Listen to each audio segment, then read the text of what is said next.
ها انتم العسل بعد ما بات. شوفوا يا اختي، شوفوا كي كيجي. خليت لي الحويمضات مازال محيتهم باش تشوفوا كي كيصبحوا دوك الحامضات. شوفوا ليا.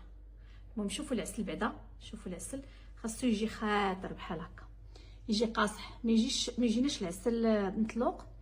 والحامض خاصو يكون بحال هذا اللون. شفتوا اللون تاع الحامض خاصو يجي. ها انتم السيده اللي كانت قالت لي على السكر اللي كنديروا لقلب السكر، انا كندير نفس العبار للقلب بنفس العبار للسنيده، حيت كيلو السنيده هي كيلو تاع السكر، القلب كيهز 2 كيلو. المهم ها انتم نقرب لكم، قربت لكم كتار باش تشوفوا الثقل ديالو، لان الشباكيه ولا البريوات كيبغوا هكا يكون ثقيل، ما يكونش هنا العسل جاري في مره. المهم هذه هي النتيجه، كنتمنى تعجبكم. وراه الفيديو ديجا شاركته معكم، الا بغيتو نعاودو لكم ماشي مشكل.